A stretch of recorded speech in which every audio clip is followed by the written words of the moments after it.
Reflecția Duminicii. Misericordia divină.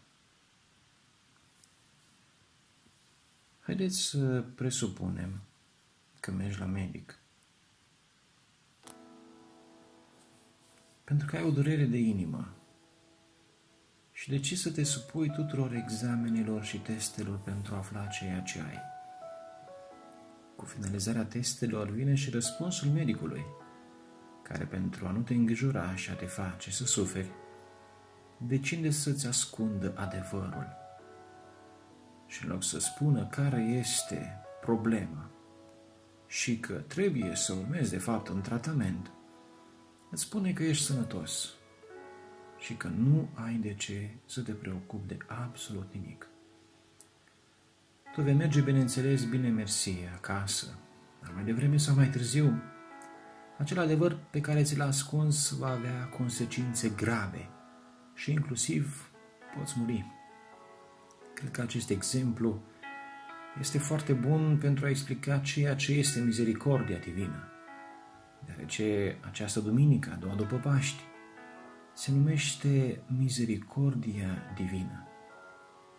O sărbătoare care a fost proclamată în anul 2000 de către Sfântul Papă Ioan Paul al II-lea, cu ocazia canonizării Sfintei Faustina Kowalska, pe care Domnul însuși a numit-o secretara misericordiei mele. Să vedem deci ce este misericordia.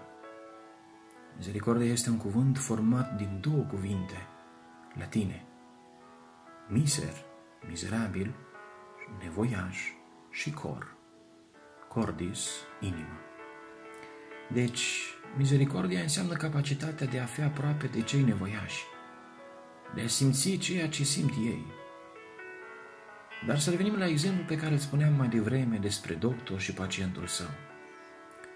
Să vedem în profunzime ce este misericordia. Am putea să enumerăm 3 caracteristici ale misericordiei. Prima caracteristică: misericordia înseamnă să spui adevărul. Dacă eu știu că cineva este bolnav și nu-l ajut să vadă boala, nu-l ajut, ci dimpotrivă îi fac rău. Dacă un medic îmi ascunde diagnosticul, nu mă ajută, ci îmi face mai mult rău. La fel și eu, dacă știu și dacă văd că cineva greșește și nu-l corijez, nu-l ajut să-și vadă greșeala, ci îi fac mai mult rău. Primul lucru de spus despre misericordia este că nu trebuie să-l minți pe cel care vezi că greșește, ci să-i spui adevărul chiar dacă doare, chiar dacă incomodează.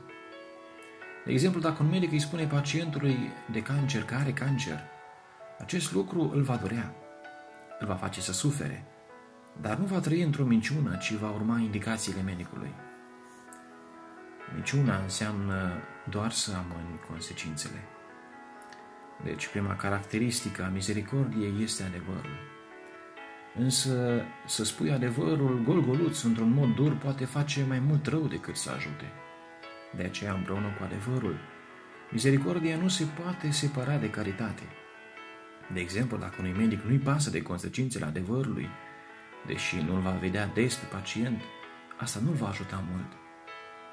Trebuie să spui adevărul, dar cu caritate. Adevărul fără caritate înseamnă, de fapt, cruzime. A doua caracteristică a misericordiei: adevărul nu se spune de sus, adică cu aroganță, cu îngânfare. Nu vei spune adevărul pentru a-l face să se simtă rău, cu sadism, ci îi voi spune cu caritate, cu scopul de a-l ajuta, de a-l scoate de unde a căzut. Și a treia caracteristică: a-l ajuta pe cel în nevoie să se ridice, să-i propună acestui bolnav un medicament. Misericordia nu este să-l lași căzut pe cel care se simte rău, ci să-i dai mâna pentru a se ridica. Adică să-i spui cum a spus Iisus: nu te condamn, dar mergi și nu mai păcătui.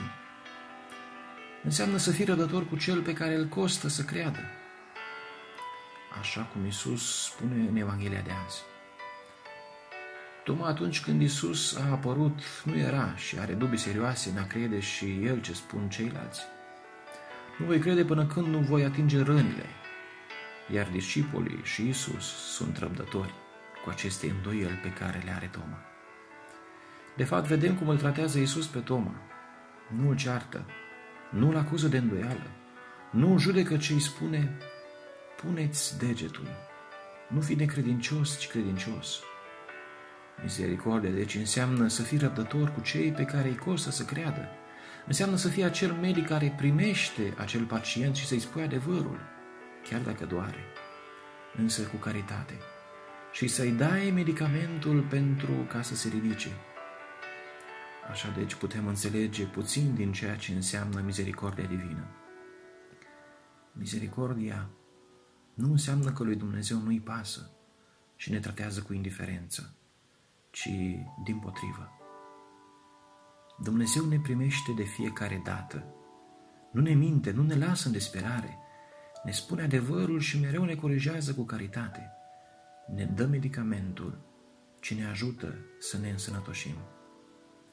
Misericordia înseamnă că atunci când mergi în fața Domnului ispășit, El te primește cu îmbrățișarea iubirii. Fiți milostivi, precum Tatăl vostru milostiv este. Sunt Părintele Gabriel și vă doresc o duminică binecuvântată.